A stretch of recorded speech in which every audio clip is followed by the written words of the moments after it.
All right, everybody. We are live. You love to see it. Only an hour late. It's fine.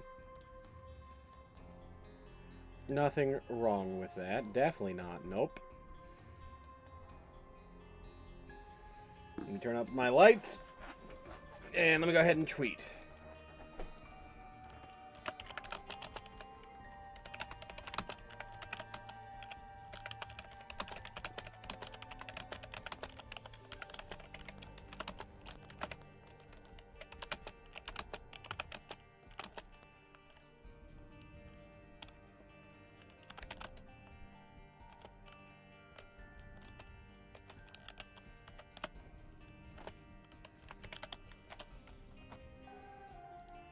Alrighty, just gotta tweet this out. And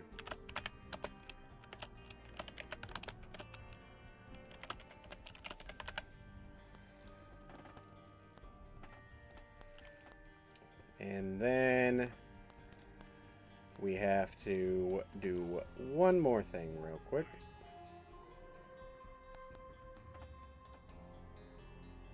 Let me go ahead and go to here and just going to post this.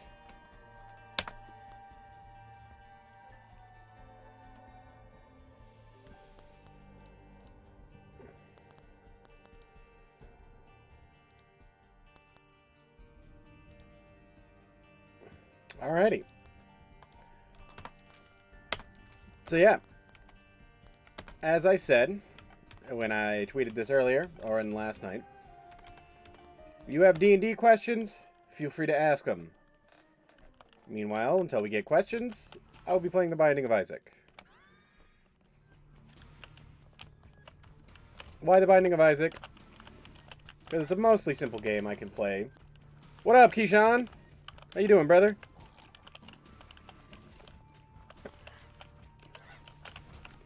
But yeah, it's a mostly simple game that I can play. Alright, walk right into that.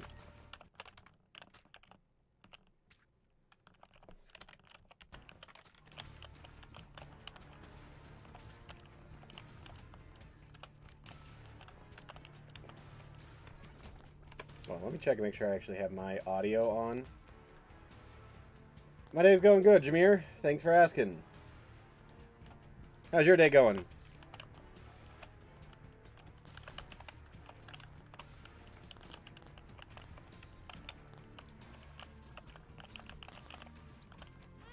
Good to hear that, Keyshawn. Good to hear, brother. God damn, I'm awful at this.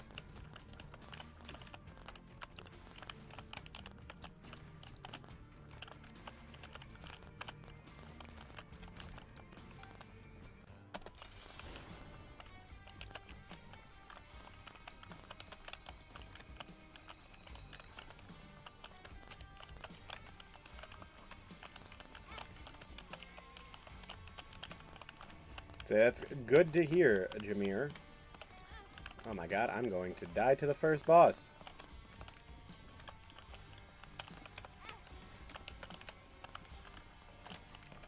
You know, that's just Isaac for you some days. I never said I was good at the game.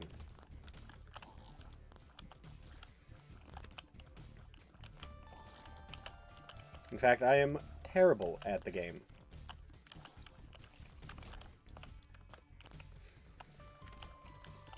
But yeah, while you guys are here, do you have any D&D questions? Say any questions about the game, any of the mechanics, anything like that? Feel free to ask them. That's kind of what the stream's about. So if you want to learn more about the game, or just have something you don't know about it, feel free to ask.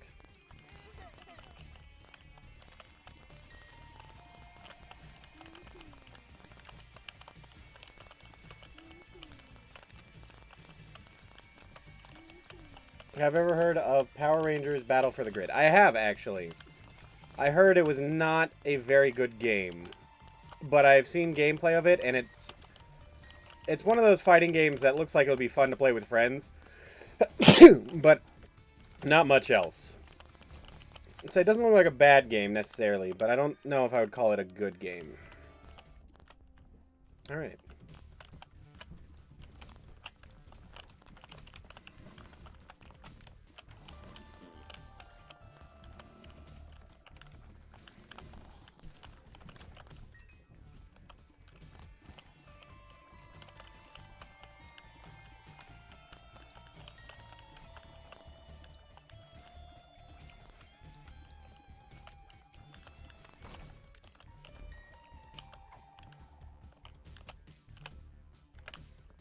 Literally just profit.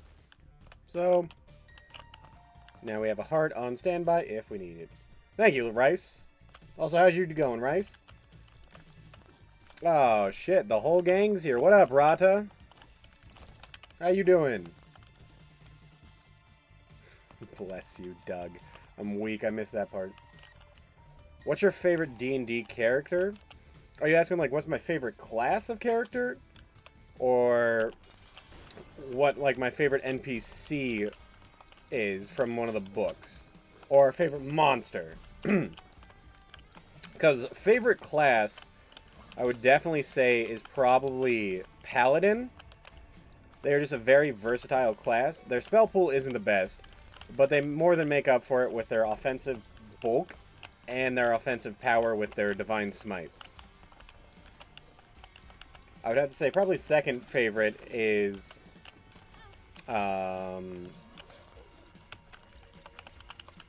Barbarian. I'm kind of more of a... I like the melee classes more than Wizard and all of that. But Wizard is fun. Nothing wrong with that.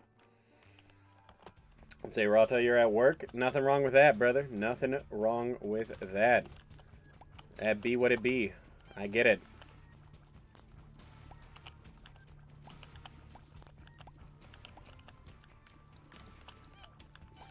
Oh, no. Say, best of luck to you on that, Rice. Best of luck. Say, if anyone can figure it out, though, you are probably the guy that can figure it out. Okay, this is just not a fun place to be in.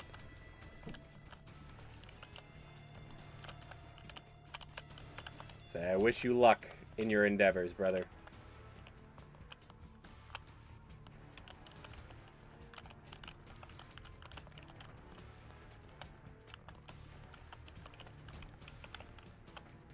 Boom.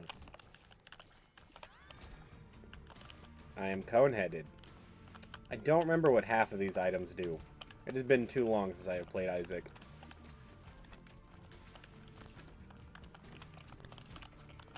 Word. Say I appreciate the view, Rada. Even if you can't stick around.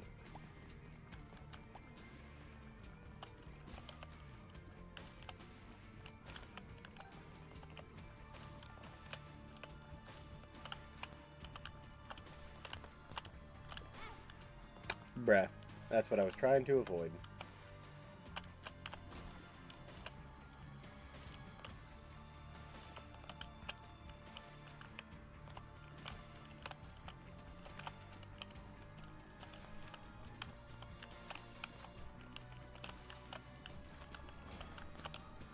Let's see. We can fight the boss now. We got the item room. What's my favorite D&D 5 race?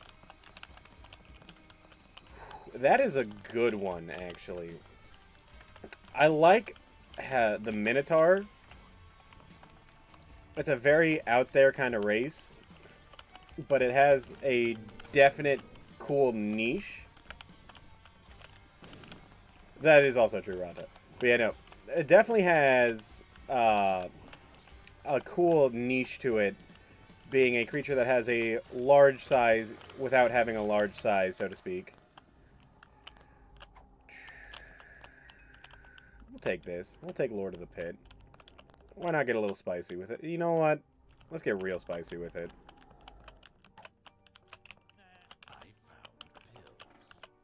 I'm gonna get real spicy. But yeah, I would definitely say Minotaur is up there in my favorite class.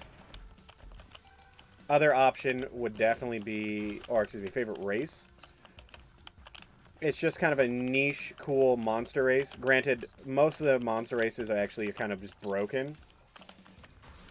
But that's a story for another day. Although, if we're talking base races or more humanoid races other than the monster races, honestly, variant human, I've just grown to respect.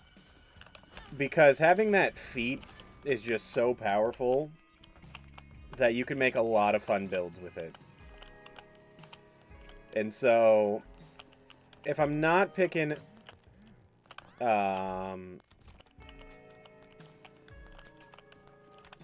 Minotaur, I would have to definitely go variant human. Just because a lot of the versatility that you can get from that.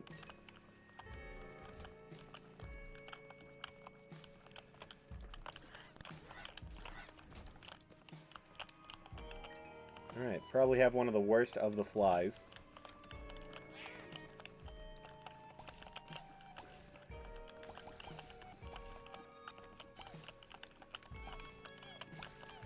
But it be what it be. Got 1.5 hearts. With no way to recover health right now. Let's get a little spicy. What do you got for me, bud? 2 pennies.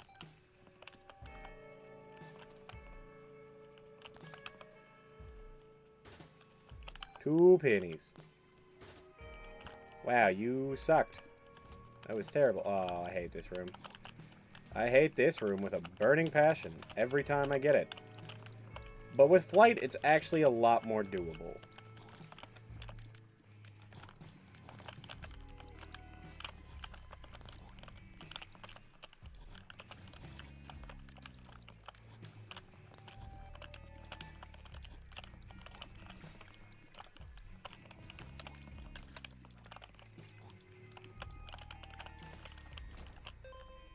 Alright. That was not that bad.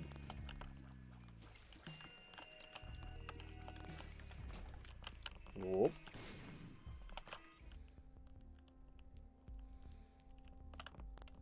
Potato peeler is an interesting item if we had health. But we don't have health. So therefore it is not an interesting item. Ouch. Alright, half a heart and a dream.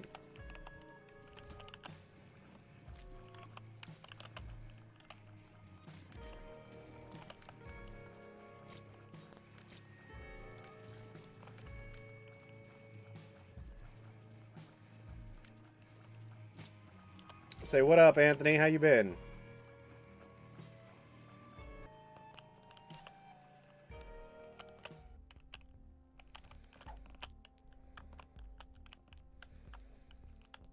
Do I think I will live this run?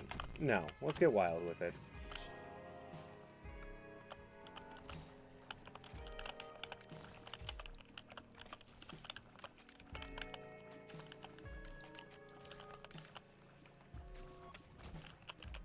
Yoinkus.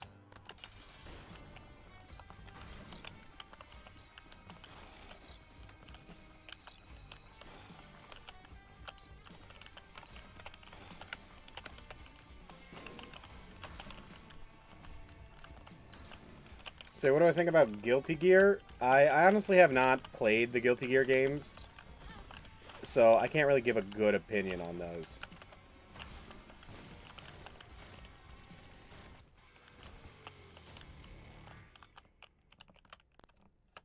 Alright.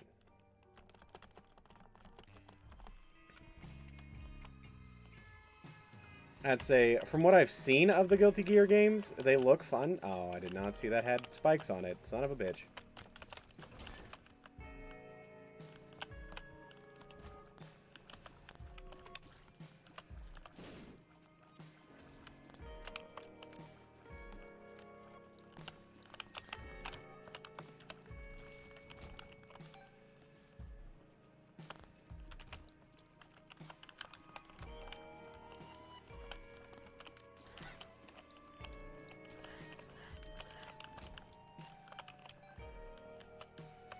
Okay, we're living.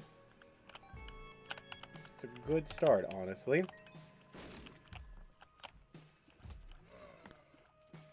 Please die.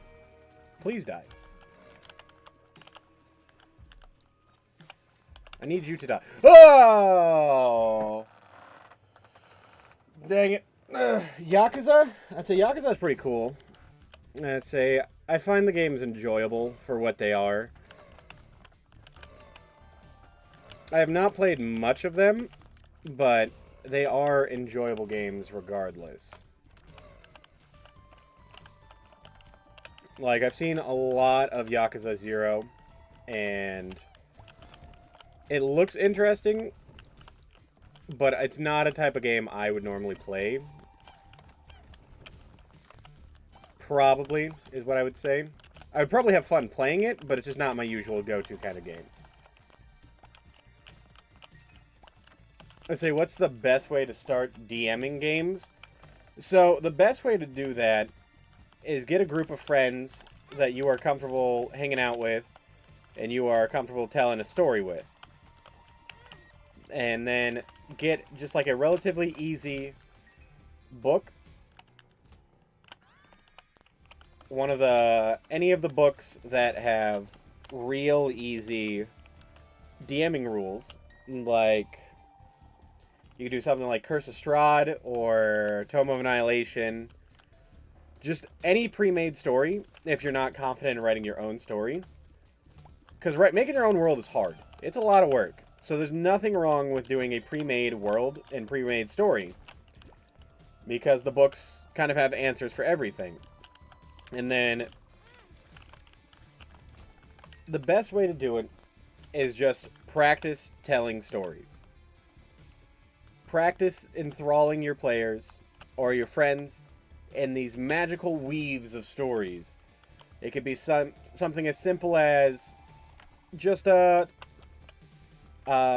knight going to save the princess. The story doesn't have to be complex in order for it to be good. You can have a simple as a story as you have to go save the princess. Here's the bad guy. Yada yada yada. You were chosen to do it. Your players don't actually have to do it, but it's an option. And then the last thing I would recommend is, if you are going to get into DMing, I recommend you have a basic knowledge of the game. So, I mean, read through the player's handbook. Read through the Dungeon Master's guide. And, here, let me grab my copies here. Hold up. Yeah. I recommend you read the Dungeon Master Guide. It is a very good book. Learning this in and out, you don't have to do that much, but just reading it so you get a basic understanding of the game goes a long way when you want to DM your own game. Because 9 times out of 10, when you have a question about D&D, it's probably in that book. So the more you look in that book, the more often than not, you will find the answer you're looking for. And if you can't find the answer you're looking for, the internet's your best friend. Because if you have that question, chances are someone else has had that question too. So you could probably find it somewhere online.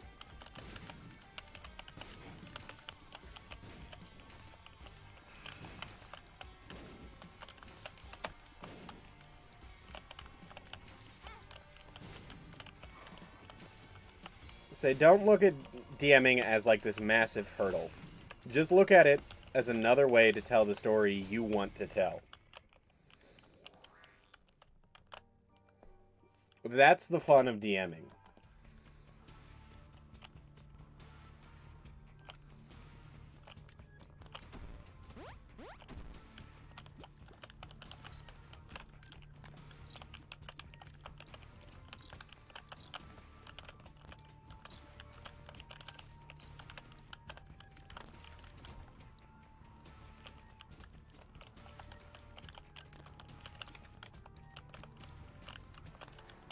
But yeah, I guess the basic of what I was saying is study up on the book. If you're going to make your own world, it doesn't have to be complex. And lastly, if you're going to want to DM, try to get some friends to play along with you. Or you could even find groups online for like new and experienced adventurers. the whole 9 yards.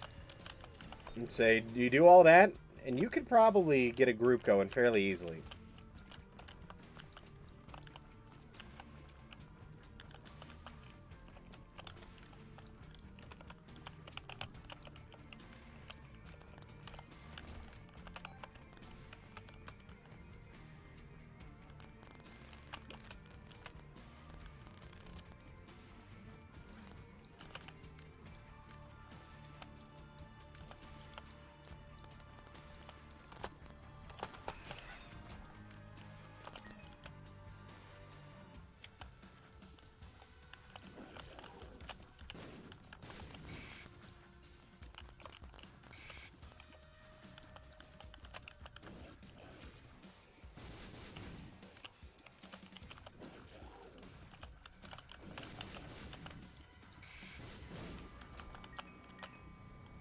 Alright, that was tense. We didn't get hit, though, and that's what you love to see.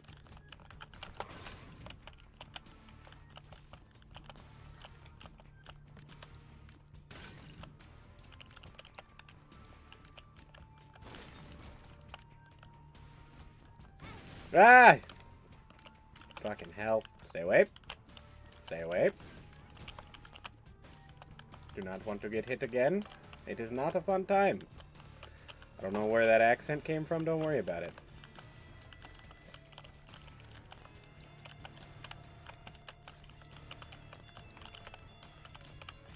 Boppers. Boppers. Let's go.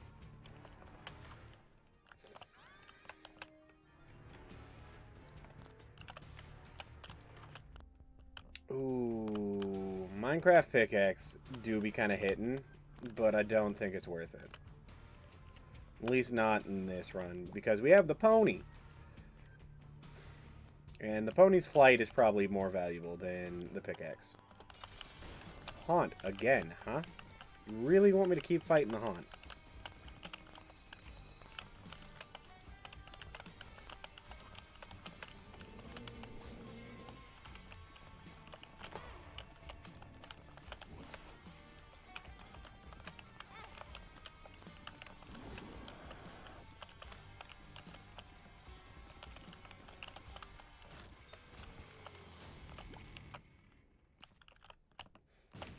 Consolation prize, not a great item, but it be what we got, so that's what we'll do with it.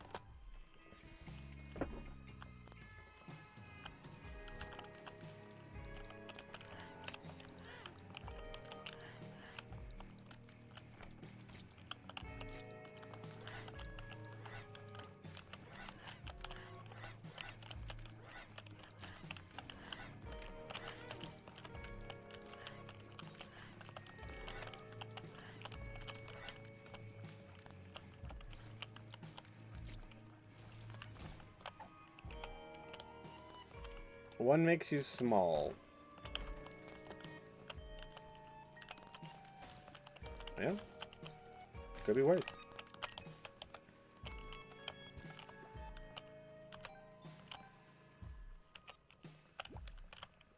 Why'd I pick up that hard first? That was dumb.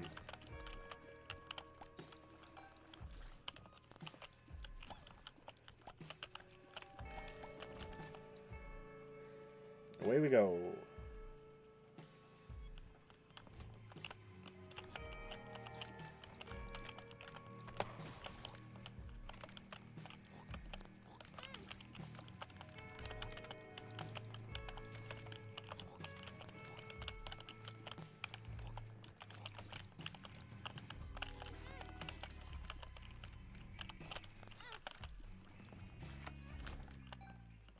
I was just going to take the damage so we could get out of that room faster.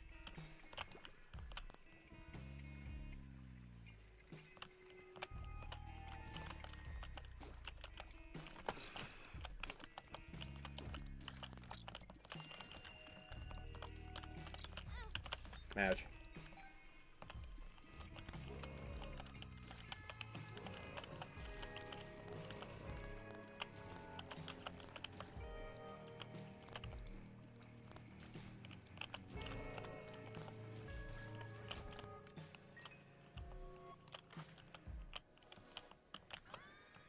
Bob's brain.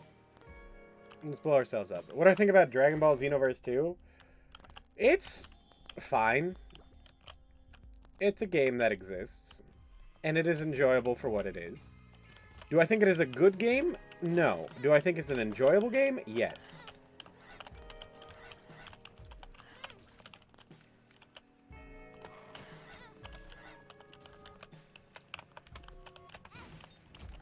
Alright, Bob's brain is going to kill us.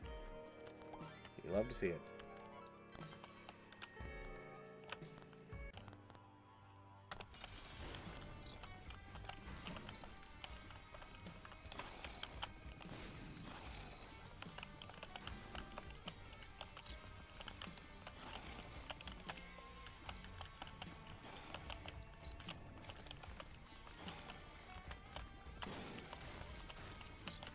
Good jobs, Bob's brain.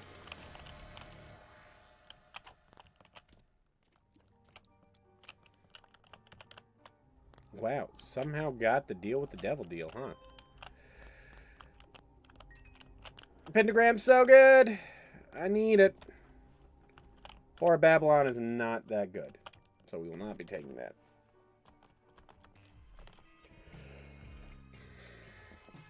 So they kind of locked ourselves into devil deals. That's alright. Oh, I did not see the bomb fly there. That hurts. That also hurts.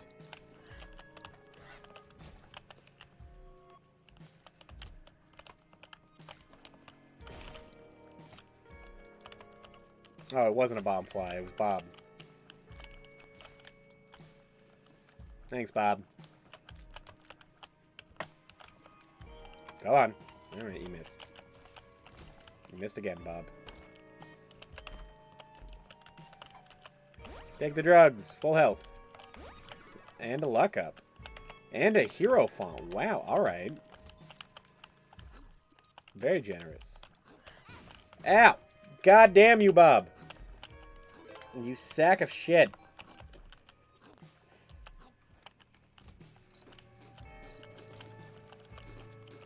And so yeah, I know the Xenoverse 2 had that update. I actually wanted to play it. I just haven't gotten around to playing it yet.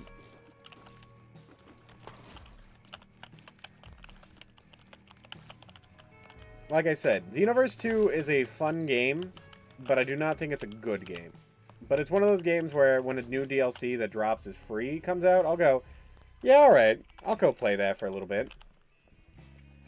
And I just haven't gotten around to actually playing it. Say, I haven't even watched the cutscenes for it yet, because I still want to play it myself. So I'm interested to see, like, the new story mode they added. Humbling Bundle. God, we're only on the cave still.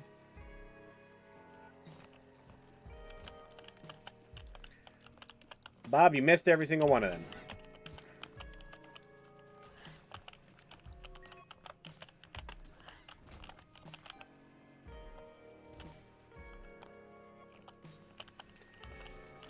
How was Before Your Eyes? It was good, but I was unable to get the webcam feature to work for it. So I didn't get the full experience, so to speak.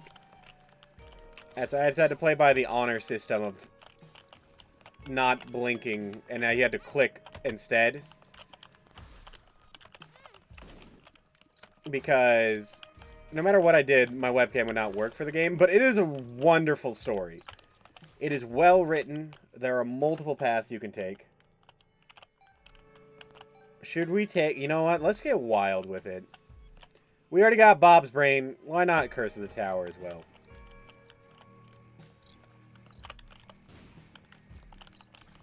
Every time we get hit, we have a chance to explode into bombs. Embrace the chaos. Hello, Bob's brain. But yeah, no. Before Your Eyes has a wonderful story, and I definitely recommend playing it yourself. It is... I'm a person who doesn't cry very often, and by the end of the story, I was Not quite crying, but pretty damn near close. Do I remember Beerus Sakai? I do, Keyshawn. Fucking ouch. Oh god, the bombs.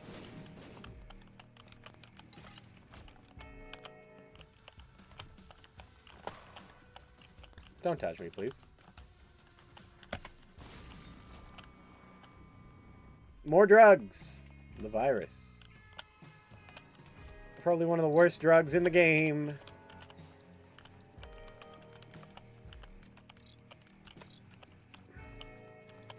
Go get him, Bob. Good job, Bob.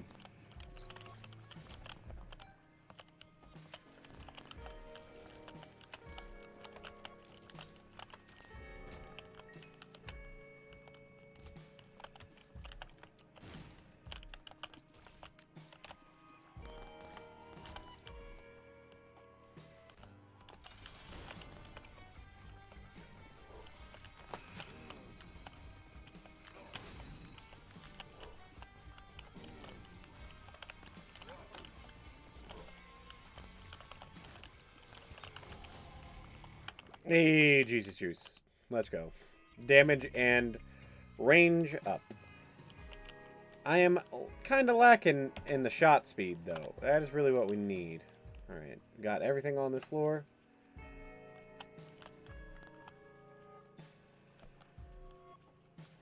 Bob's brain is kind of garbage. But it's a fun kind of garbage. When you want to embrace the chaos of a run, Bob's brain is the way to do it.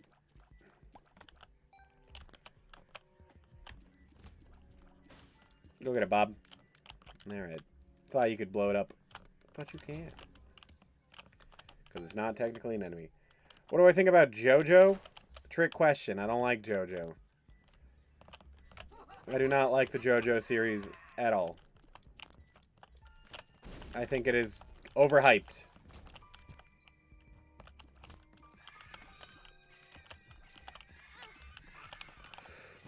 Oh god. Oh god. Tiny room plus Bob's brain equals chaos. Bob! Bob, I need your expertise. There we go. I was not paying attention.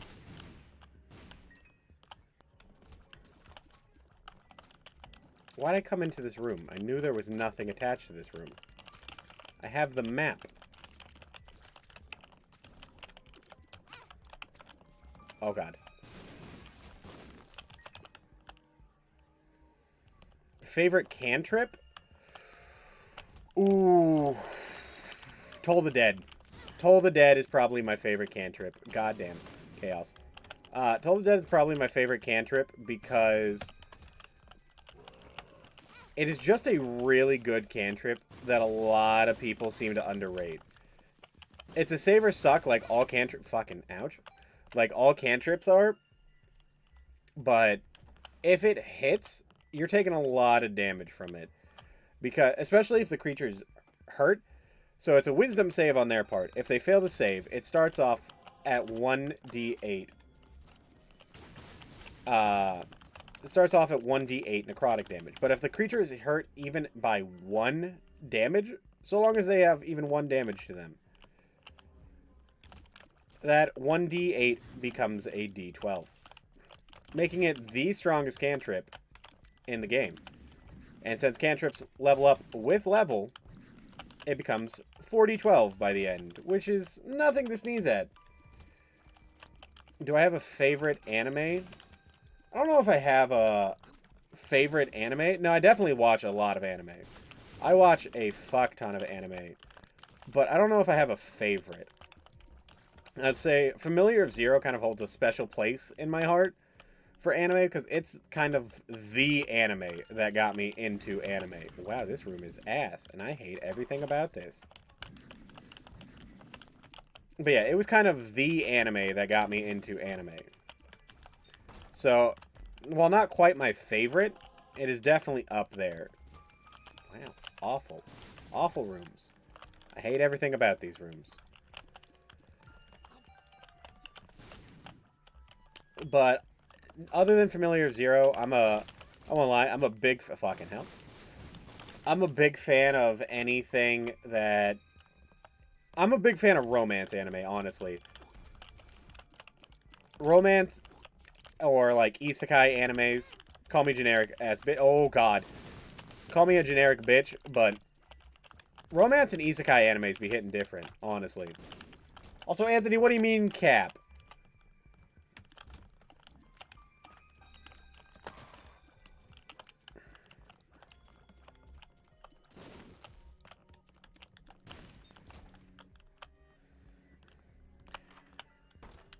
It's a 5?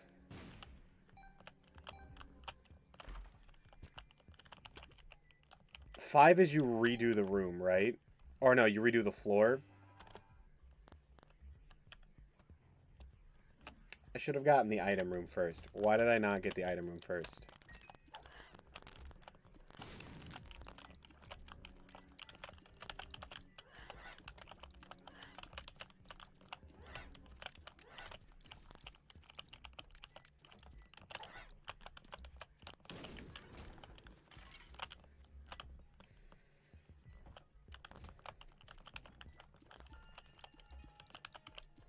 You like your anime with some drama in them? You know, honestly, that's fair.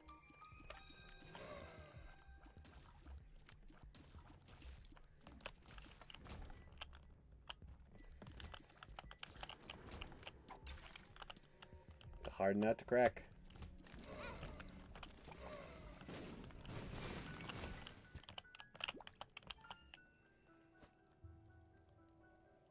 Call me basic, but... Listen. All I'm saying is... romance and isekai do be basic. They do be basic answers. Does not mean they are not good answers, but they are somewhat basic answers. You cannot deny they are somewhat basic answers.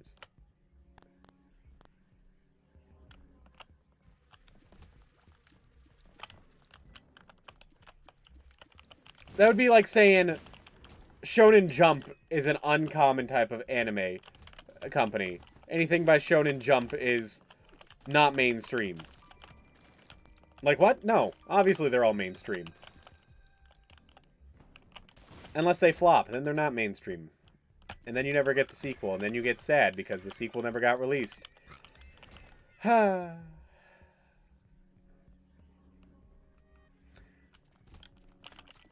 That be anime for you, though. One day you're watching your... or reading your favorite anime, next thing you know, manga's got canceled, so you never getting a sequel to that. Especially when it left off on a cliffhanger and you've been waiting 6 months for that next chapter and it's never coming. Couldn't be me. Could not be me. Shot speed down and the speed up. Okay. I don't want another one of those.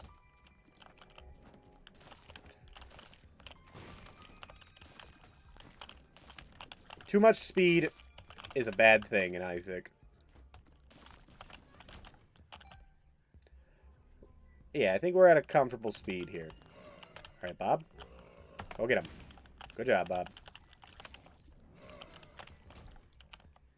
2 keys. Kidney bean. No.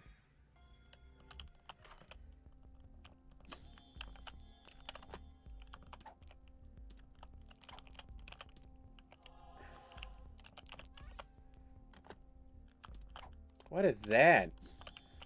The tonsil? I'll take the walnut. Alright, so we got our item room. We got... yeah, we pretty much got everything. No. Yeah, there's not really... I mean, I guess I could go in here. Just see what's in here. Alright, well, there you go. You know, some days you just get it. Brimstone is interesting. What am I excited about for E3 this year? I am interested to see... fuck. I am interested to see information about what's it called? Pretty much anything from Xbox I'm interested to see this year, because Xbox buying so many big companies has me really interested to see what those big companies will do with their new Xbox sugar daddy, so to speak. So I am interested in the potential those games could bring, even if they are Xbox exclusive. I forgot I had that. Dinner and the whipworm. Where'd my walnut go? Oh, the walnut cracked. I see. That's where all those items came from. Alright. Gonna just go enter there and then immediately leave.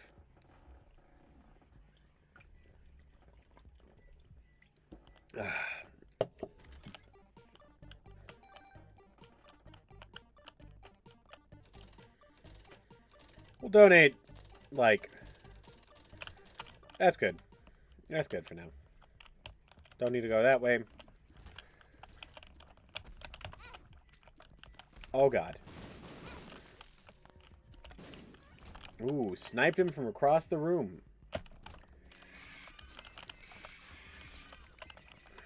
But yeah.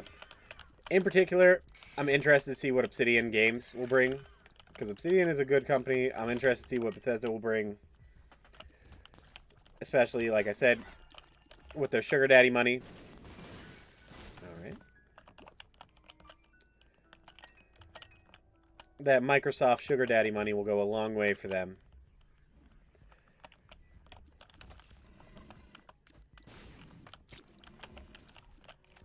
And then also I'm interested to see what Konami will bring. Because, you know, Konami also got bought recently by Bethesda. Or not by Bethesda, by Microsoft. So, that'll be interesting to see. We are so fast.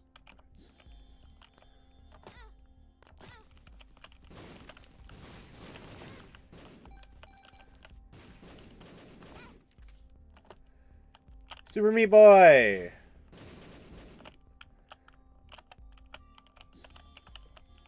Alright, I got what I needed. Alright, well. Got a free friend. All it took was 4 of my hearts.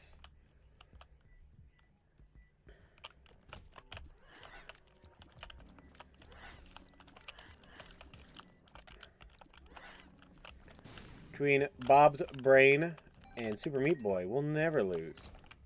See? Meat Boy already putting in the work. Another dice room, huh? Alright, show me what's inside.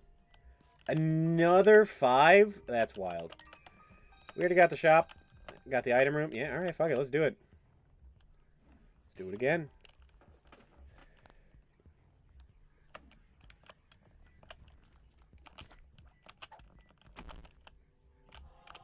Tears down is pain.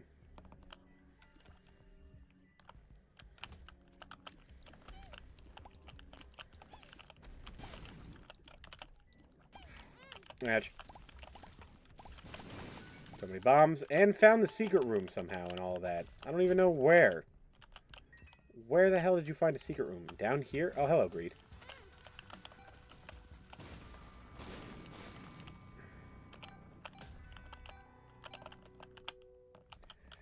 Alright, this is looking to be a pretty solid run, if I gotta admit it.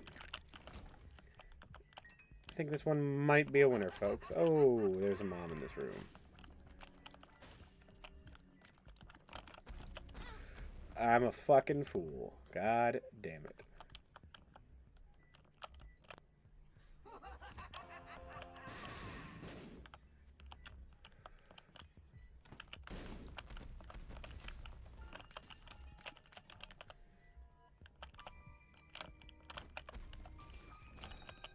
Doinkus.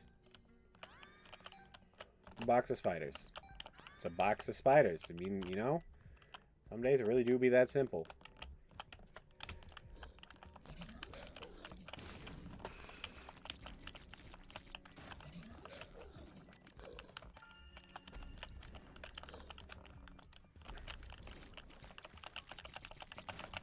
Meat Boy, Appreciate you for just kind of tearing into that, man.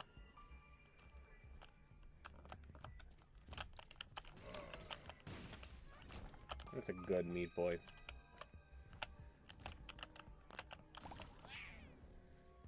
You know, honestly, meat boy, just go to town. You do you, man. There we go.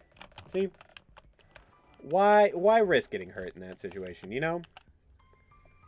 Like, see, look at him go. Just look at him go. Easiest room of my life. Do I want to go in there? Ah, fuck it, I'll go in there. Was not worth it.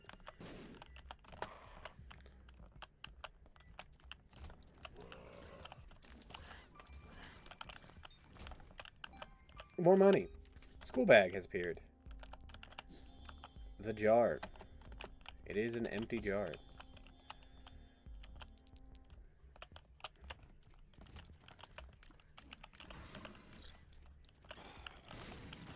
Boom. Everything dies. That's the name of the game, folks. So you got our boss room, got our shop, and we're good to go. Let's fight Mom. Oh, this got chaotic very fast. Oh, God. Well, she's already dead. Let's go fight and die in the womb. I mean, I gotta check up first, right? Wow, you sneaky bitch. One makes you small. Yeah, let's get even smaller. Fuck it, why not? We'll be tiny boys.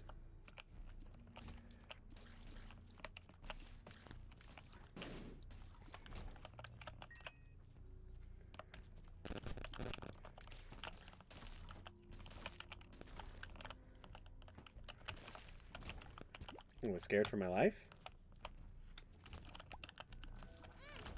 I walked right into that. Oh, God.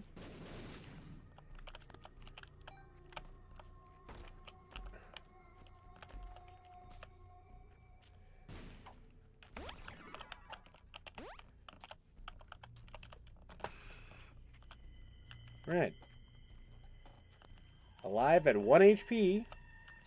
So, you know, Meat Boy, just go ham, bud. I don't want to go out there.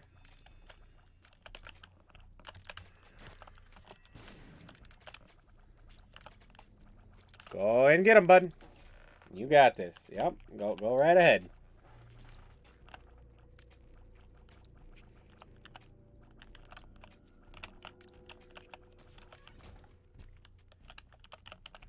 Alright, now we're at 2 HP.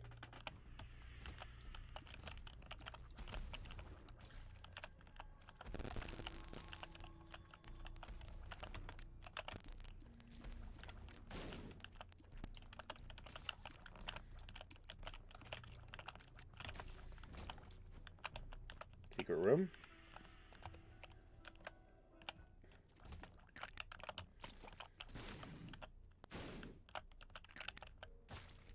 Mr. Mega has appeared in the basement.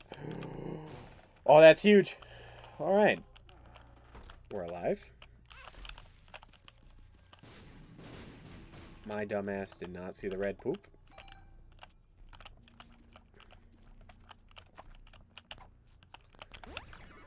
You know what? I said we don't need any more speed, but fuck it, man. Let's just get even faster.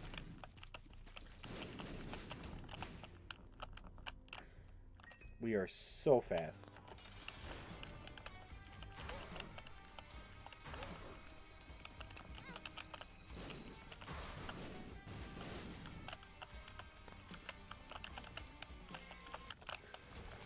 Book of Revelations appeared in the basement.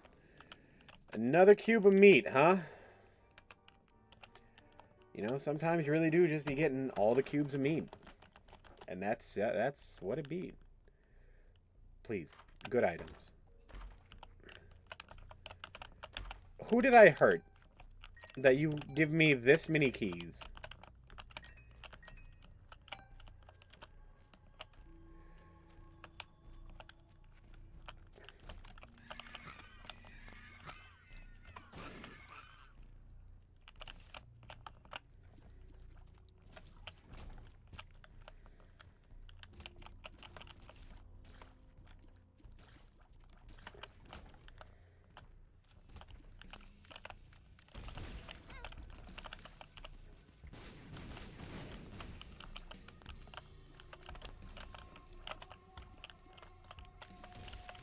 Go get him, meat boy.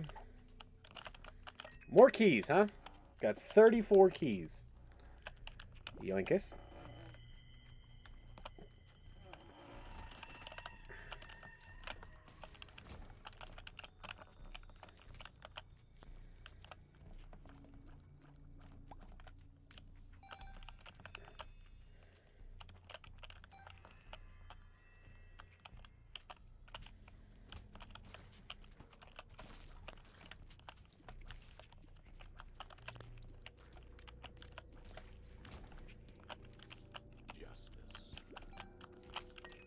Well, you know, sometimes you do just be getting a justice. That's just kind of how it be. Alright.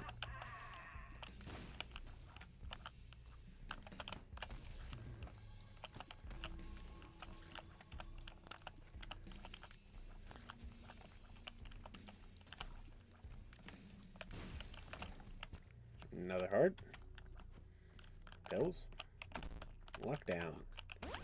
Another speed up. You know, why not? Let's just be the fastest man alive. Let's become Sonic the Hedgehog.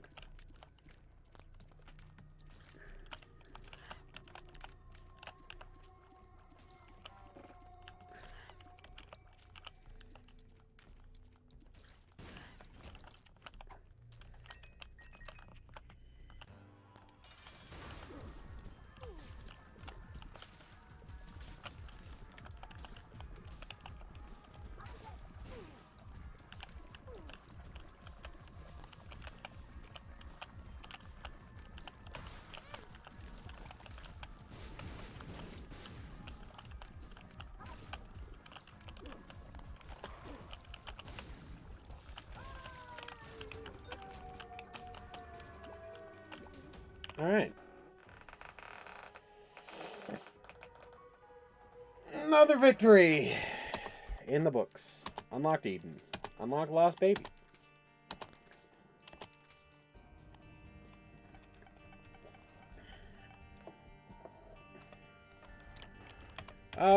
Who do I want to play?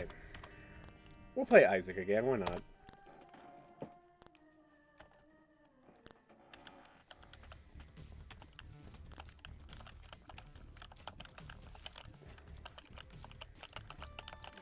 How long have we been going? About an hour?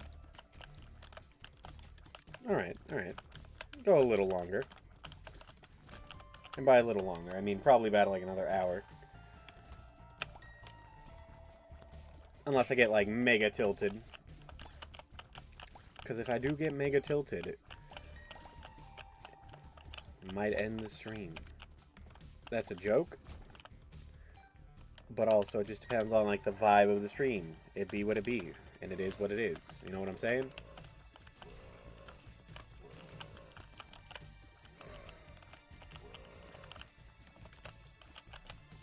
Bop 'em. Boppus. Open. A lot of good items in that one. Boppus. Oh, why'd I... Wow! I am garbage. I am terrible. I am the worst Binding of Isaac player. Oh, no. Man, imagine coming into this room with full health, and now you're here at half a heart.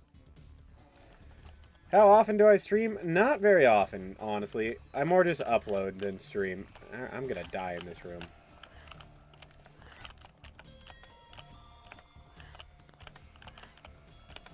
I generally try to stream every Friday. If it actually happens, though, who knows? But that's kind of... one streamer a week on average. Yep, alright, I saw that coming. Item room right out the gate. Odd mushroom. Tears up, speed down, or speed up, but damage down. Honestly, not the worst. It's not great, but it's not the worst. But yeah, I generally try to stream every Friday. That's about it. Because between work, real life, and all that, it's just easier to upload videos. But your boy do be trying to stream at least every Friday, if nothing else. Oh, there's more things alive down here. Wow, walked right into you. Genius. Grade A genius.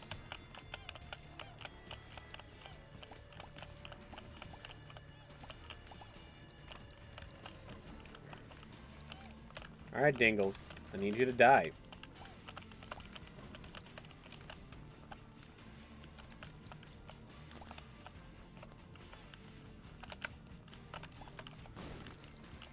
Yoinkus. Yoinkus.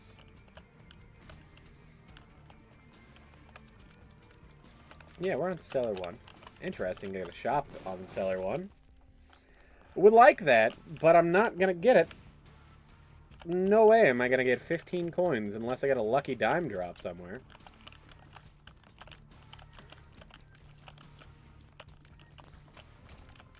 Yoinkus.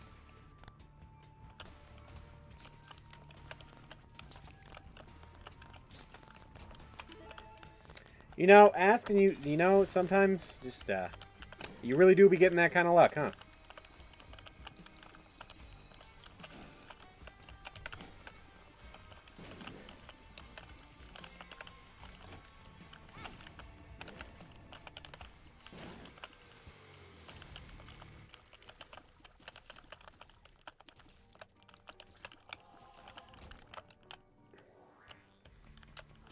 Alright.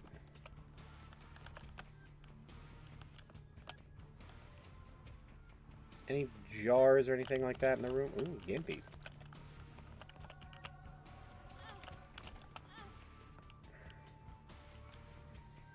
Okay. Is there any jars? Might as well destroy the poops. See if we get some money.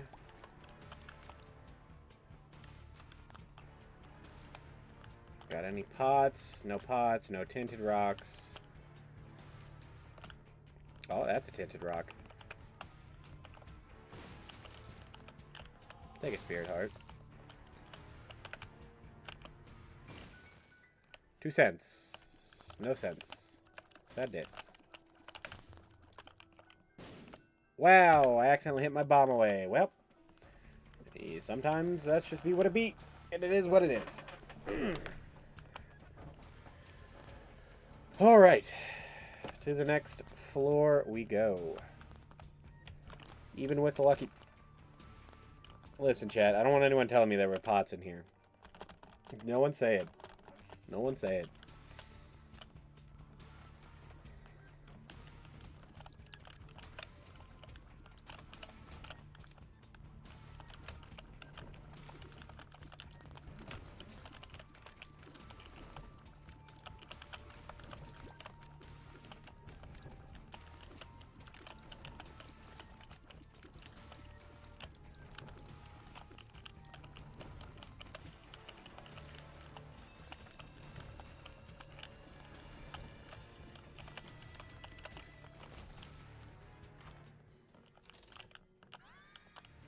I did not mean to donate a coin.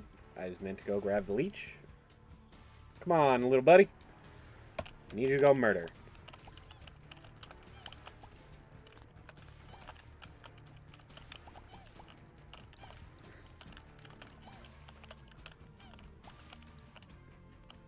Go murder. Yes, leech. That's a good leech. Oh, God.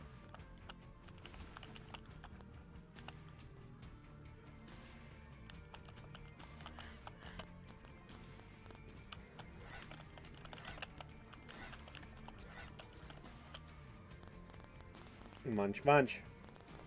Just let him go to town. Yeah. Yes, sir. Wow, I have no keys, huh? That's tough.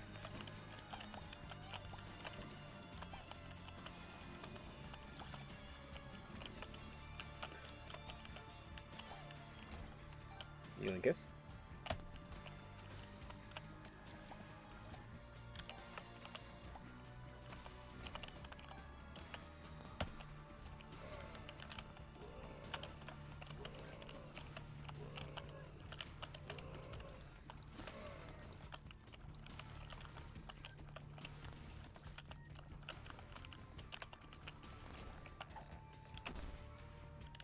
You know, sometimes the pills do just be bad.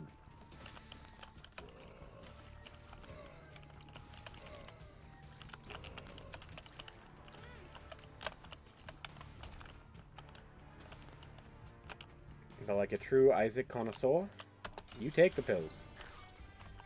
That way you can find out what they are.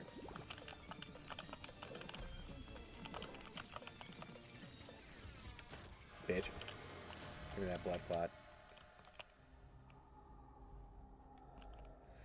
Honestly, no.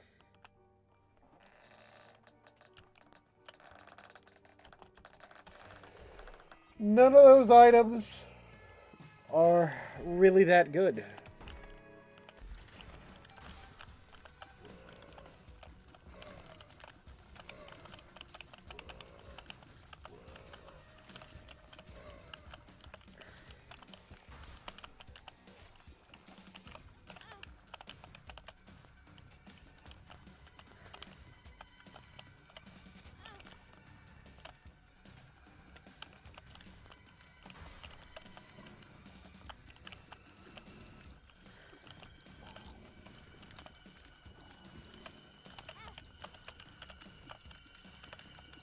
Alright, let's not take more damage.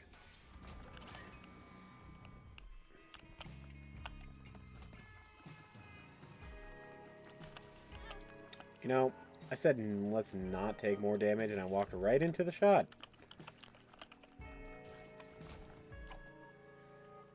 Push in case of emergency. I don't know what this does, but I feel like it's terrible.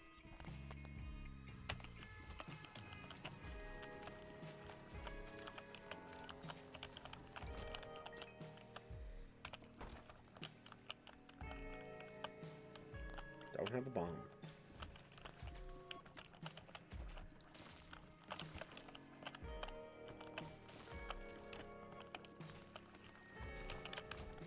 Yoinkus. Oh, I hate this type of room. Yep.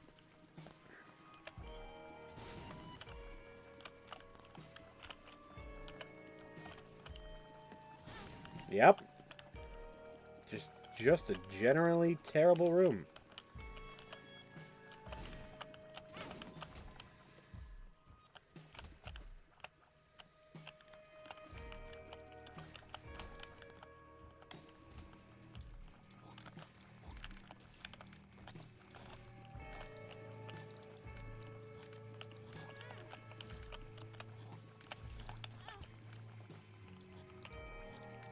You know, we're probably gonna die in this room.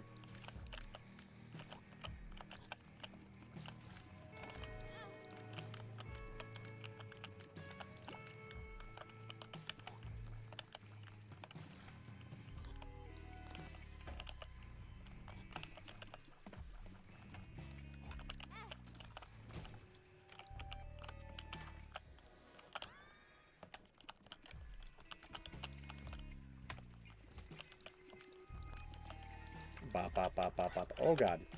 Alright. Okay, well.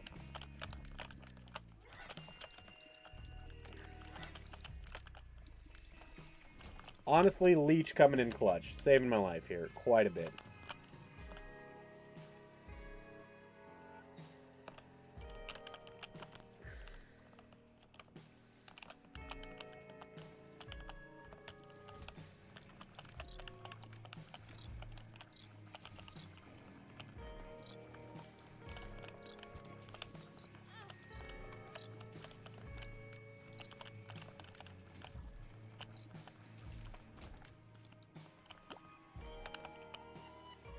Alright.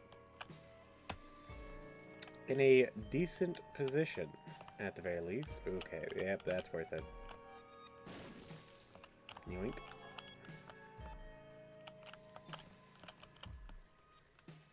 Gotta get them spirit hearts. You know how it be. Would really love that dime, but can't get it. Same with that stone chest. Not so much the stone chest, though. More so the dime.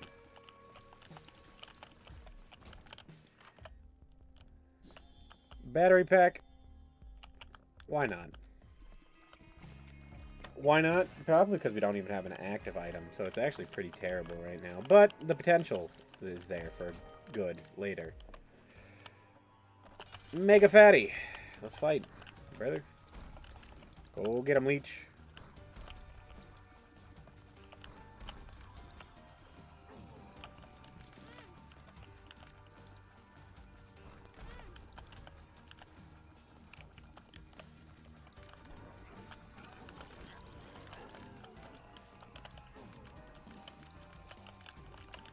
What D&D alignment is Brian from Marble Hornets?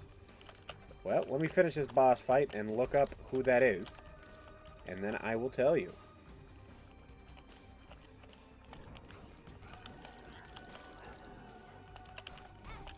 Ouch.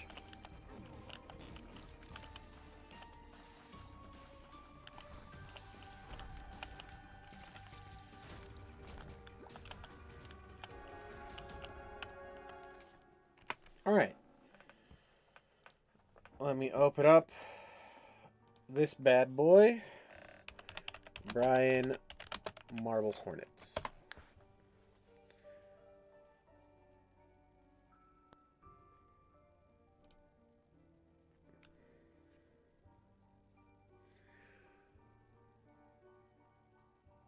Brian is a friend of Alex Corelli and also plays the main character of Marble Hornets, Brian. Being a close friend to Alex, Brian played the main character of Marble Hornets. He missed while in college. Clear that he and Alex are good friends. However, see that he and Tim were also at a point friends, according to... Let's see, what is Marble Hornets? Marble Hornets is a film created by... However, the movie was canceled. According to Alex, it was due to unworkable conditions, even though the set was less than a mile from his house. Alex swore to burn the tapes. The movie was kept on, but his friend Jay talked him into giving him the tapes under the condition that they are never mentioned again. Marble Hornets stars Brian, played by Brian, who missed his hometown dearly when he was in college. But upon returning, he feels like the towns have grown up without him. Along the way, Brian encounters very wacky things as he tries to adjust the change that has taken place in his beloved town.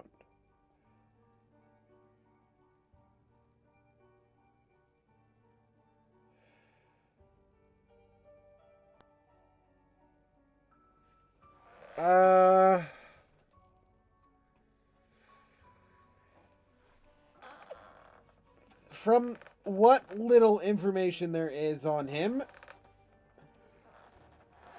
I would say he sounds like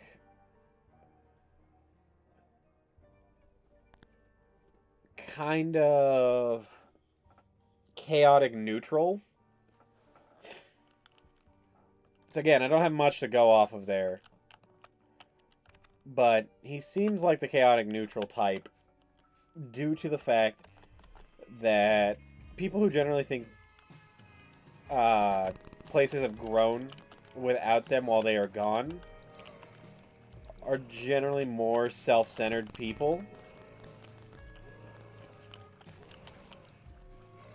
I meant the ARG. What the hell? The ARG, not the show inside the ARG.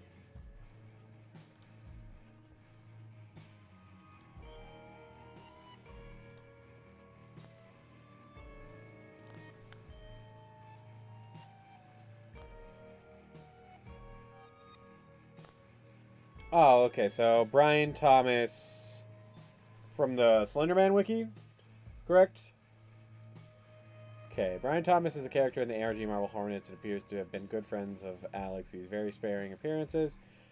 His first appearance is the beginning of the series in multi-tapes, where it is shown that he is the main character for Marble Hornets, but is constantly annoyed and confused by Alex's attitude.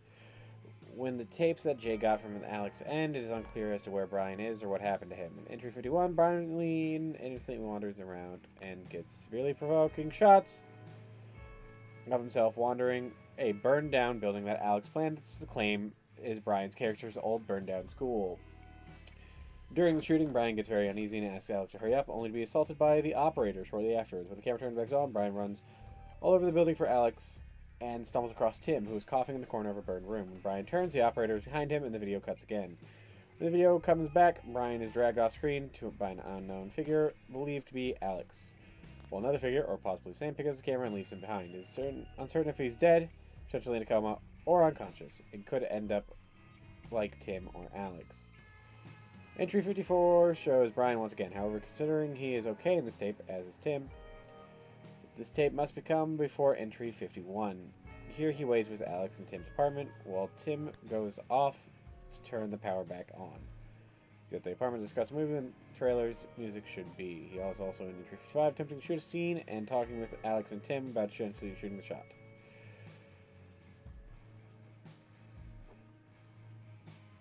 Let's see. Hoodie is a fan-given nickname for the hooded character of Marble Hornets, first appearing in about him until the close entry, and even after the end of the series, many questions remain. Hoodie has been seen several entries, first time in 39, when he first appears, stalking Jay while he's sleeping in his car. Entry 61, Hoodie is confirmed to at least be one of the people posting to the Tothark account. During entry 83, Tim attacks Hoodie, causing him to fall from a windowsill, seemingly killing him. Tim collects the tape from his pocket, which is shown during entry 84, to be the footage of Alex's auditions for Marble Hornets before he encountered the operator. Brian is shown to be wearing the same hoodie during the auditions as his hoodie also wore, leading Tim to believe that they were one and the same. This theory is later to be proven true in entry 86, which also confirmed that Hoodie was indeed killed by the fall. In an interview for Marble Hornets, Troy, Joseph, and Tim confirmed Brian to be Hoodie. Hoodie's connection and censure were never clear, although it is known that he was trying to kill Alex. It is also debated that the figure leaning against the tree in entry 40 at Tarthak's YouTube intermission is Hoodie, showing the same distraught face. The text in intermission states, "Did you see him?" Then displaying the figure at the tree. If one looks close enough, you can see a figure at least against the tree and several other entries.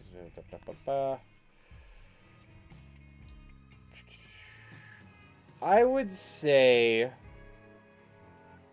from the sounds of it, if we are concluding Brian alone, Brian just kind of sounds like a neutral. Just a plain old neutral kind of guy. If we're including Hoodie in the equation, I would then lean more towards neutral evil.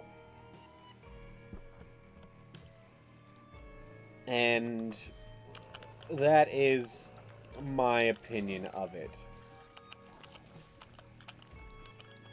Yeah, it sounds like Brian was trying to run away from the operator. I have no idea who that is. I'll have to look into that more. And wasn't really caring about trying to save his friends. In that situation, that's not what a good alignment, so to speak, character would generally do. So, I'm going to put him in the neutral category there. But if we include Hoodie in the equation, then I would probably put him in neutral evil, seeing as he's trying to murder his friends. And, you know, that's really all I got on that.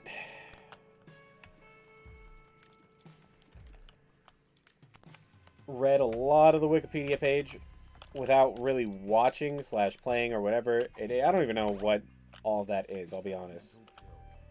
Without finding out more about the series, I cannot give like a definitive answer for that.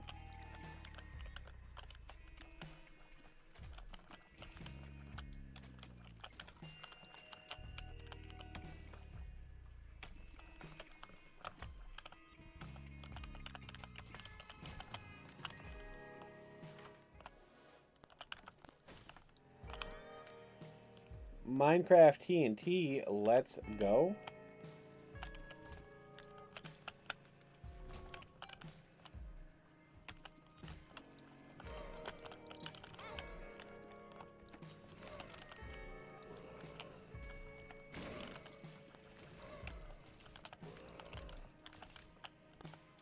Eat him. Eat him. Yes, sir.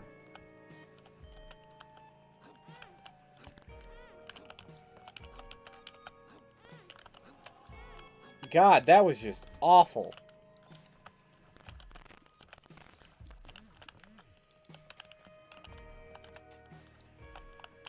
Go eat him. Go eat him. I need the health. Nice.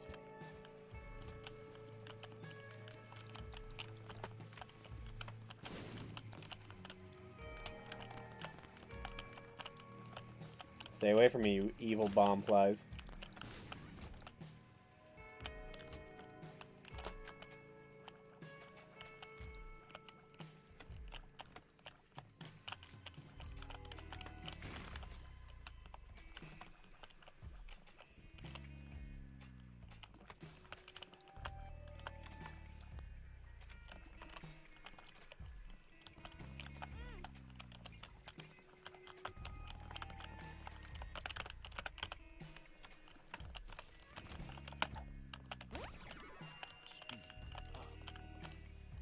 We zooming.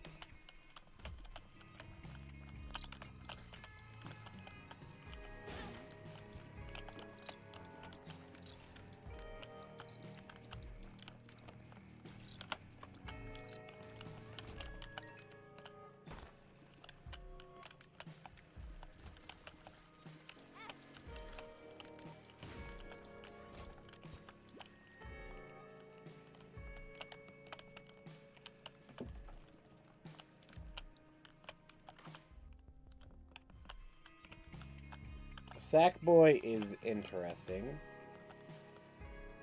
but I don't really think we have a way to pull it off. I would like that as well.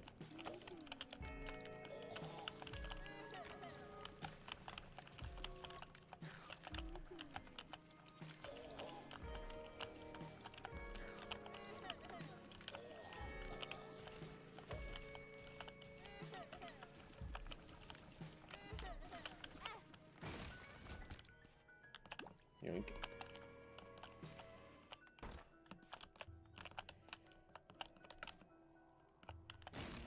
Oh boy howdy, I sure love having no keys.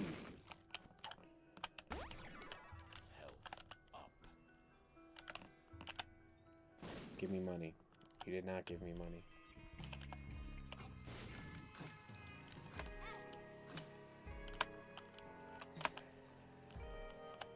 That's fine. Let's get out of here. Go fight the boss. Bambino. Dude, he be thick.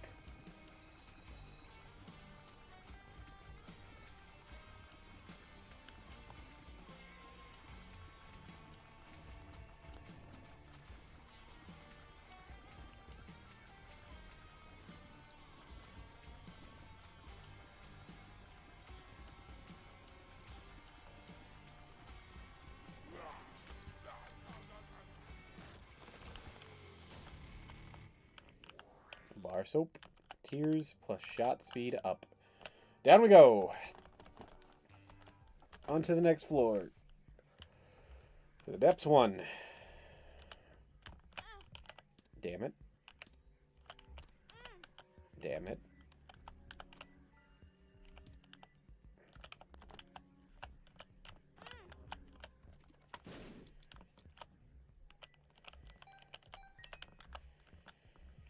Alright, Leech. I'm going to need you to put in some work. Good job, Leech.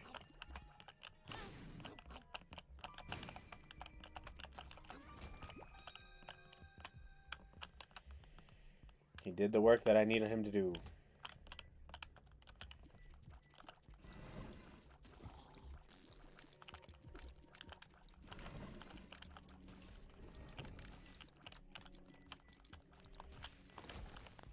Say, what D&D alignment is J from Marble Hornet? So, well, let me find J here. Ugh.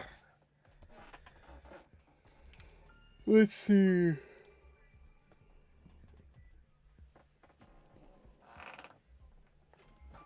J. Merrick was the main protagonist of the Marble Hornets ARG and was the center point of the view in MH for the majority of the series until he was fatally wounded via gunshot, in entry 80, although he was teleported away by the operator after being... So he was dead.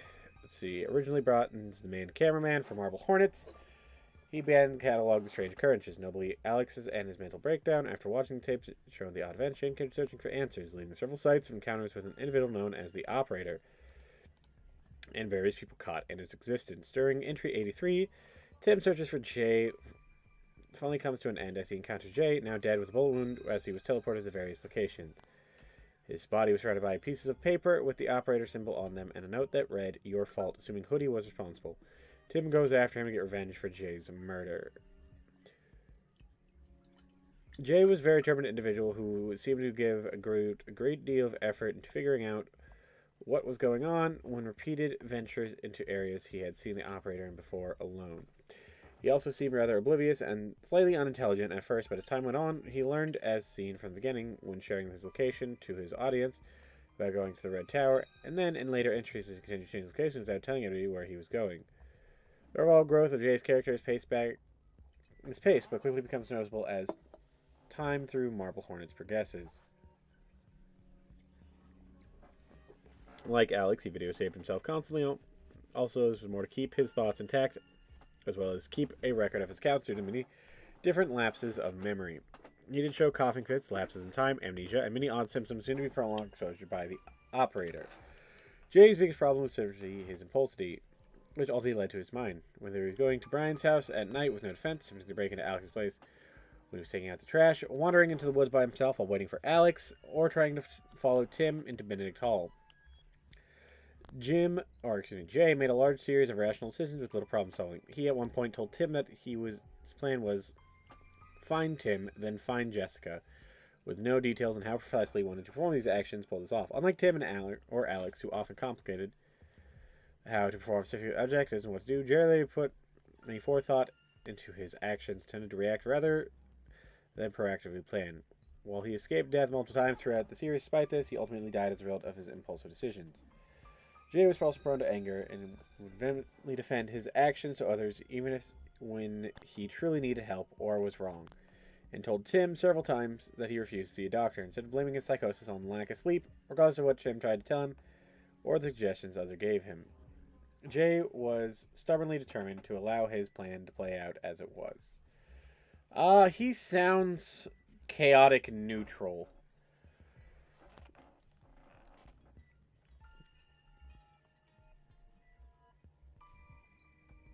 Yeah, I would say chaotic neutral because he's trying to do good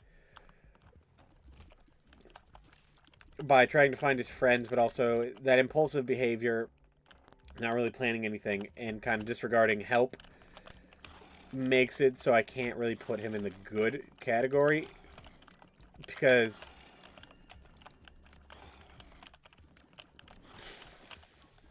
yeah. Because even without all of that, refusing to admit when you're wrong or asking for help on anything and just being incredibly impulsive means you probably don't follow rules or stick to the plan to begin with. So he's definitely on the more chaotic side, but he's not evil. I don't know if I would even say he's new. He might be chaotic good. I could see him as chaotic good from what I read. He's definitely in that category of either like chaotic neutral or chaotic good. Which one he more leans to, that one's kind of up to personal preference at that point, I think.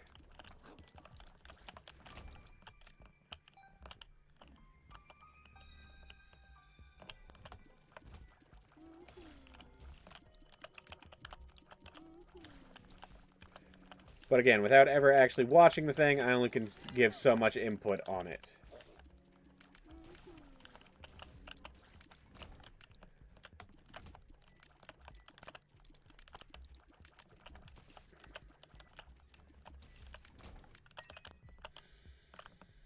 Nah, it's not worth it to go in there. I only have 3 cents.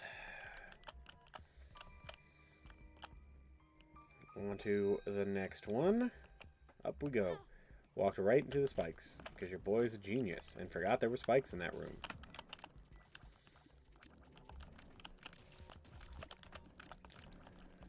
Dude, Leech is going to town. Oh my god.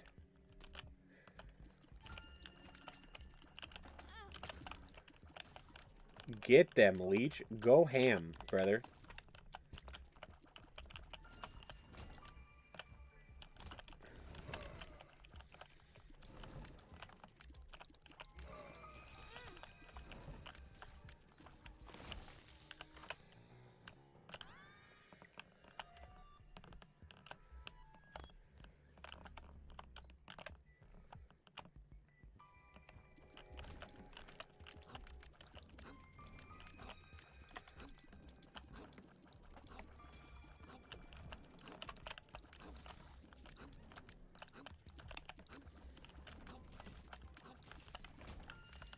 Bada bing, bada boom.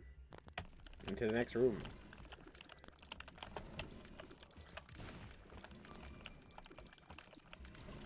Don't forget to use your Minecraft TNT. It recharges every room. And it's a good way to deal with some of these enemies. And you're dead. Ooh, Joker. Money equals power. Yeah, no, none of those are good. I don't want any of them.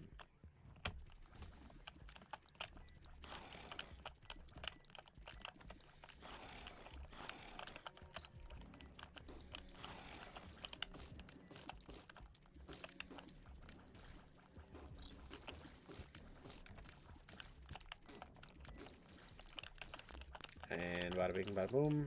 Everything's dead. Zero depths, one. See, yeah. Alright, let's go to our boss.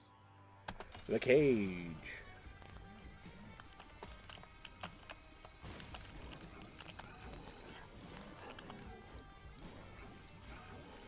Ba ba ba ba ba ba ba ba.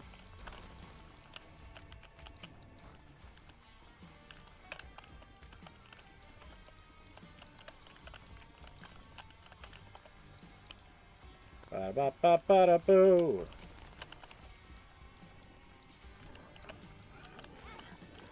That hurts. That hurts even more.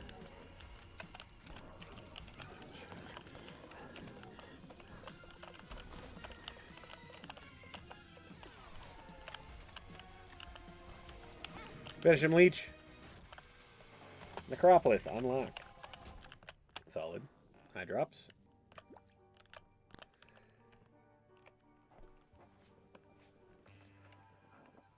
What D&D alignment is Plague Steve from Steve Saga? Well, let us find out, shall we? Steve Saga.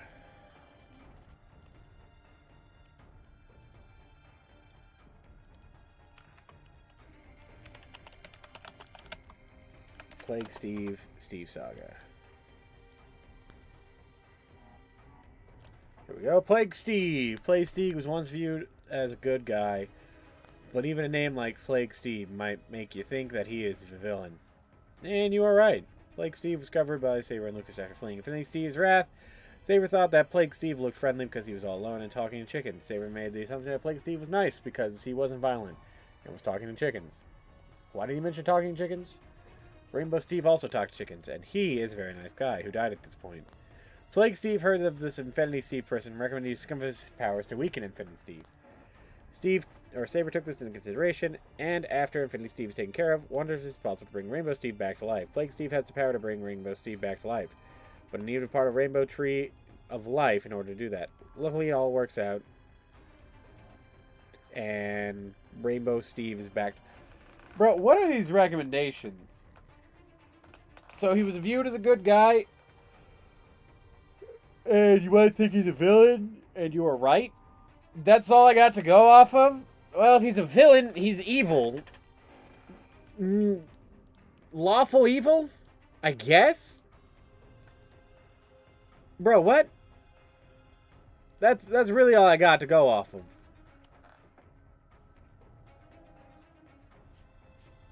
Yeah. Lawful evil. There you go. From the sounds of it, he is lawful evil.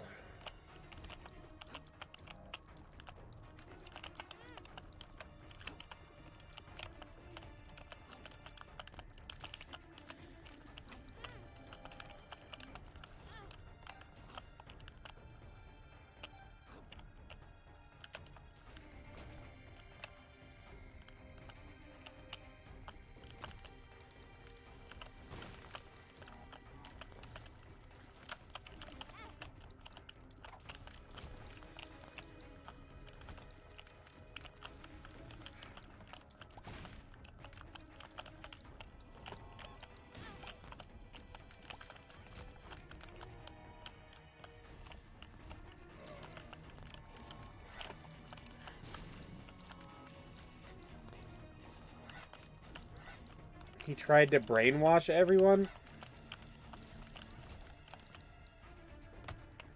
I mean, I don't know. Without really knowing anything about the dude, I can't really give an opinion. Literally all I got is he's not a good dude.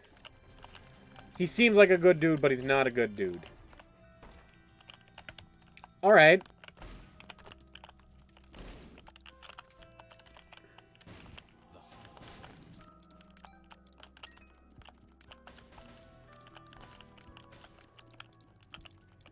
I'd say also lawful evil doesn't mean you tried to brainwash everyone. Just because he tried to brainwash everyone does not mean he's lawful evil.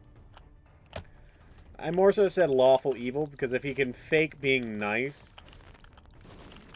generally people who are chaotic evil can't really stick into that category. Lawful evil have a code they stick by. Neutral evil also could fit him from the sounds of it. But again, there's only so much I could base that off of. Necropolis 2? Yeah, no, we don't want to fight the boss yet. We want to find our item room. At some point, I'm just kind of taking a shot in the dark on that one.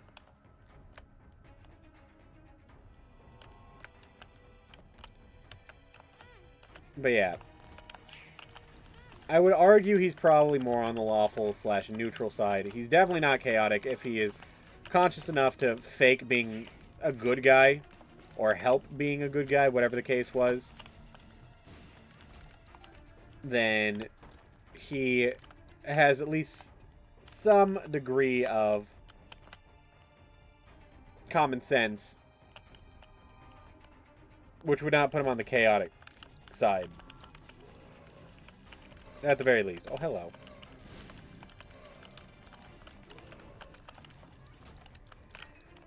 Yoinkus.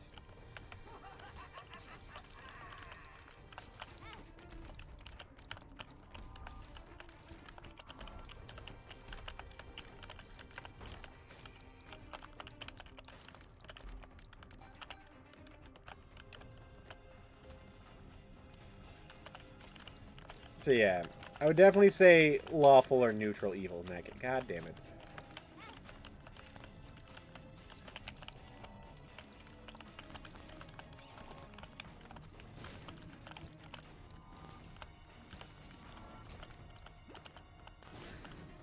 Ooh, a free dry baby.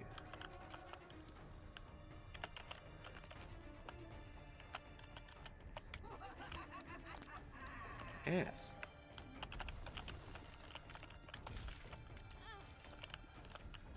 Did not see the spider spawn, I'll be honest.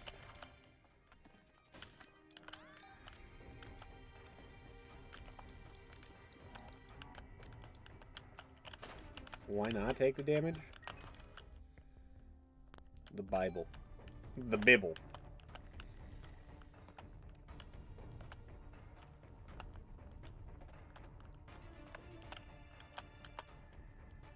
Now we got everything we wanted, so...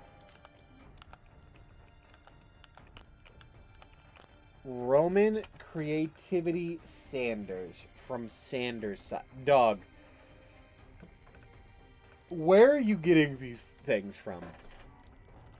What are you watching? Roman Creativity Sanders.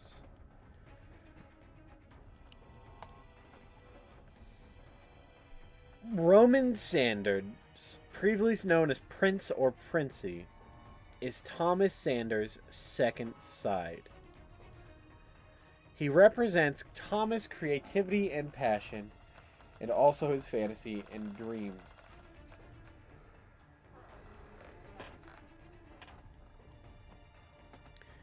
He represents his hopes and dreams, his aspirations, romantic and passionate feeling. He also embodies Thomas' genuinity and Thomas's comments in a Q&A given. As such, Roman loves a lot of things, traditionally considered to be feminine, such as musical theater, singing, and romance. Roman is also shown to be somewhat embodied Thomas' masculinity as he plays the classical prince role. Roman is almost always cheerful, encouraging, and rarely depressed. He is also a very energetic character who cannot seem to sit still for long as he needs to be physically doing something. He, much like Logan, is very hot-headed, though he is outbursts tend to last more varied lengths. Often going on for a few short seconds to entire videos. Seems to be the most impulsive side of Thomas' feeling. Unlike Tom seems to hide his negative feelings and acts politely. Despite how he feels, Roman is much more open about his dislikes and opinions. It's shown that in the newer episodes, the Roman may be insecure. He also draws parallels with Logan, which is interesting. He like his narcissism, though he's more vain in appearance based than anything. But his description of his appearance and seemingly martial things, he has shown that he is more intelligent and learned about things such as art and media history, languages, and performance arts. Roman's personality is dramatic and flamboyant. His vain, easily swayed with confidence, especially toward his appearance. It often mentions his sexuality. He's afraid of laying down Thomas on the other sides and has a deathly fear of rejection. He seems to have a never-ending supply of creative nicknames, often directed at Virgil, but he also applies them to Logan and Patton at sometimes. Roman is particularly passionate and is found aiming for personal beauty. He's also rather naively idealistic when it comes to relationship thinking in scenarios that can exist only in fairy tales. He's setting himself up for disappointment when reality fails to live up to his fantasies. I would say probably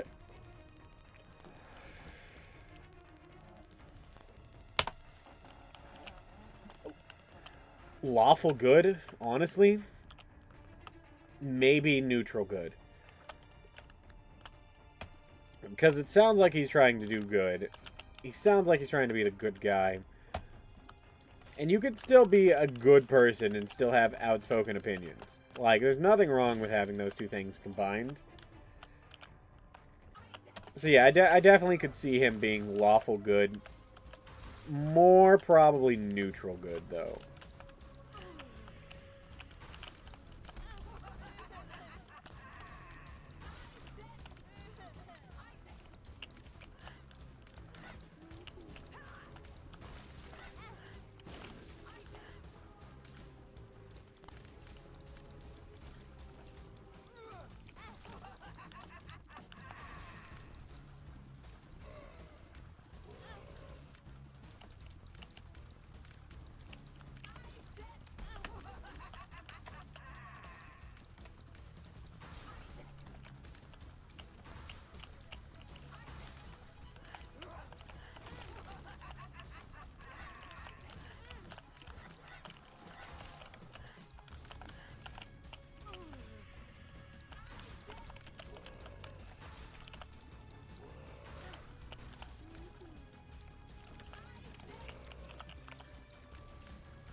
Man, our damage is terrible.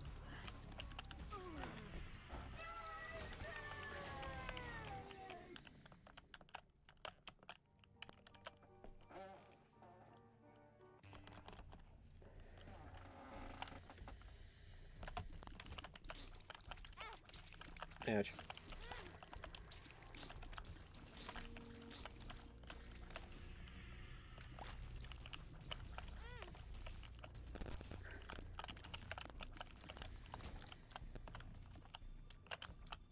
No, that is a terrible idea to do that.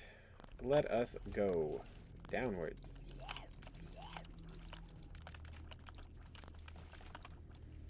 Open up.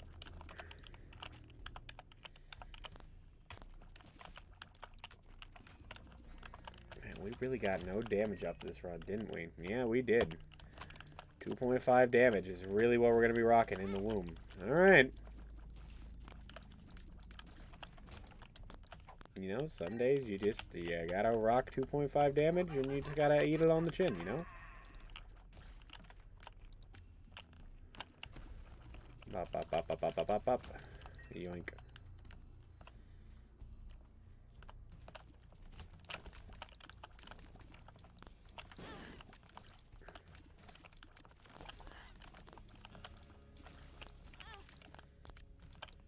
Eat the spiders. Eat the spiders. Give me my health. Thank you.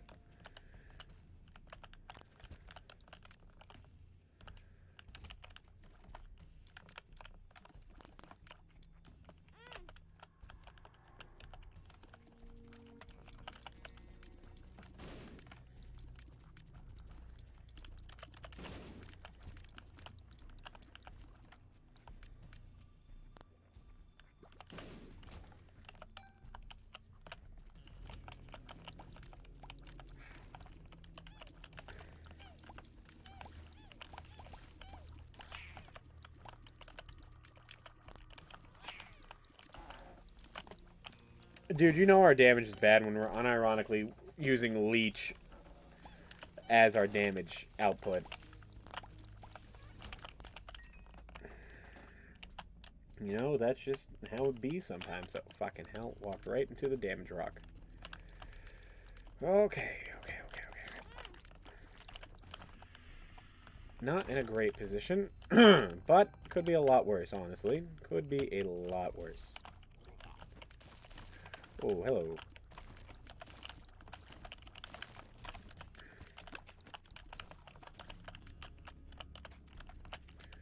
Leech has got a leech.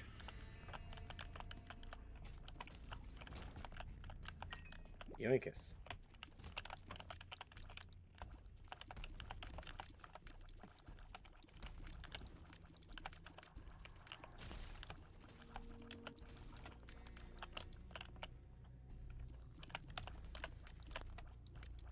Just eat him, Leech. There we go. Another key, another bomb. Oh, what just happened there for a second? Oh, stream just died for a second. What the hell?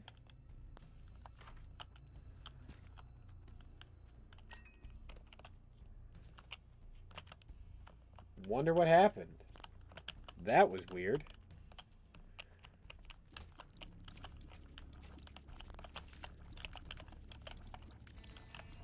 So are we still up? Let me check. Make sure it's still running. Because the timer just restarted. So I'd like to make sure that my thing is still live. No, we're still live. Okay. Weird. Weird. Okay. Well, if we're still live, we're still live. Just the timer restarted there for a second, so it is what it is.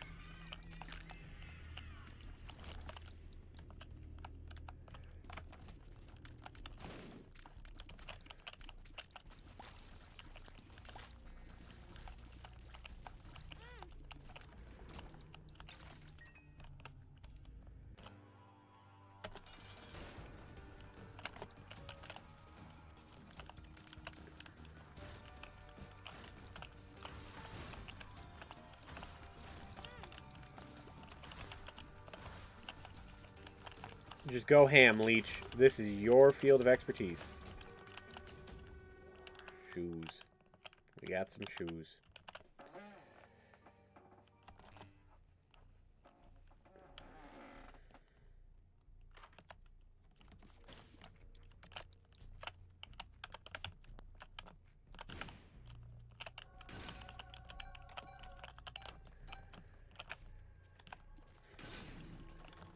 Alright.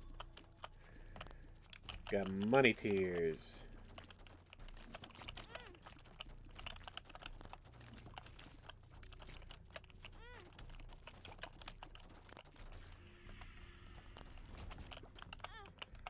I hate those rocks.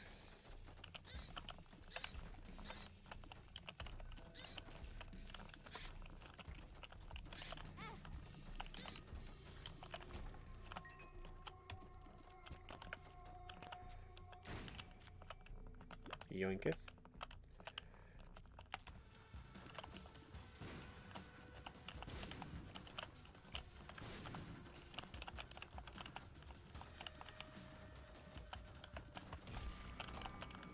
Mr. Mega. Bigger booms. And a good chunk of bombs, too. You love to see it.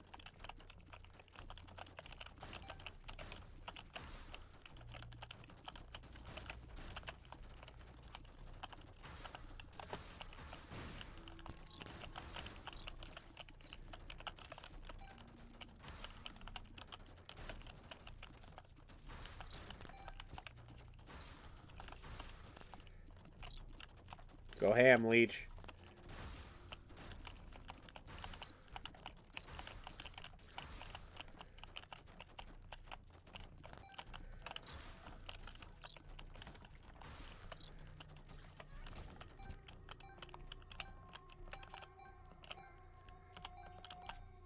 See, now I kind of wish I took money equals power earlier.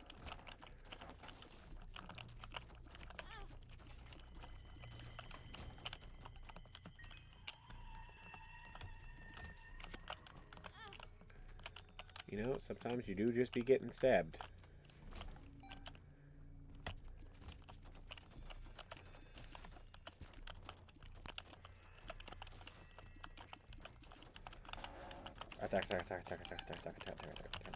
Taka. Damage them all.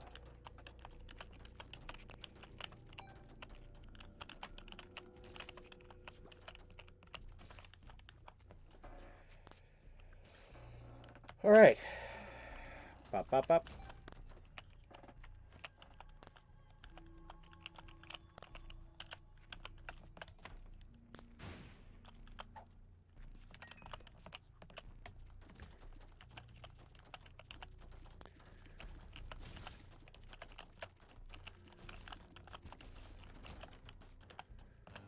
Time to fight the hard.